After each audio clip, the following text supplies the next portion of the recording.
Neste trabalho, a gente vai propor um projeto de texto para a redação da FUVEST de 2019, que foi do tema De que maneira o passado contribui para a compreensão do presente. Vale lembrar que nós vamos apenas apresentar os argumentos aqui, mas que a coesão e a coerência são extremamente importantes para uma redação. E por isso você tem que conseguir pegar os argumentos e trabalhá-los de maneira adequada para que ele sustente a linha argumentativa. No nosso caso, a nossa linha argumentativa vai falar sobre o revisionismo histórico.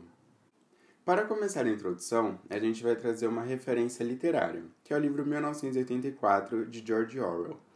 No livro tem uma passagem que fala que o governo mandava queimar livros, jornais, revistas, a fim de apagar todos os documentos históricos que tinham e moldar a história a favor do governo, a favor da manipulação da sociedade.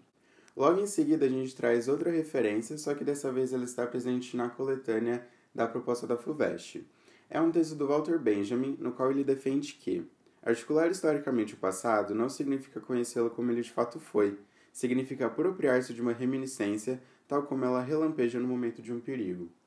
Ou seja, a história nada mais é do que a interpretação humana do que aconteceu. Seria como nós enxergamos o que aconteceu em determinado fato histórico, o que nós apropriamos desse fato histórico. E quando nós juntamos essas duas referências, a gente pode inferir que a história ela é uma interpretação dos fatos passados, e que dependendo da interpretação do fato, a história pode ser utilizada como uma ferramenta de dominação e alienação. E essa é a nossa tese. A história como uma ferramenta de dominação e alienação. Agora, para o desenvolvimento 1, nós trouxemos o método de compreensão do presente a partir de fatos passados, que é o materialismo histórico dialético do filósofo alemão Karl Marx. Você pode tanto querer utilizar esse argumento do desenvolvimento 1 e o argumento do desenvolvimento 2, ou ir direto para o argumento do desenvolvimento 2, que fala especificamente do revisionismo histórico. O materialismo histórico dialético é um método de compreensão do presente que fala que todas as condições materiais do presente, todas as relações sociais, as relações produtivas, elas são originadas por uma sucessão de fatos passados, e que esses fatos passados também foram originados por outra sucessão de fatos passados. E o que dá origem para essa sucessão, o que dá motivação para que essa sucessão aconteça, seriam os interesses divergentes de classes. É uma classe tentando impor a sua hegemonia, o seu controle sobre outra. E, para isso, além de várias outras ferramentas, ela vai usufruir do revisionismo histórico.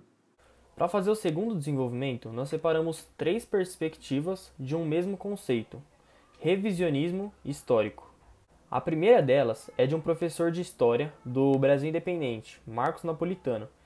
Ele diz que o revisionismo é uma tentativa de revisar a história através de uma ideologia, onde se olha para um fato a partir de determinado prisma ideológico. A segunda delas é a visão da professora e historiadora da USP, Mariane Junqueira.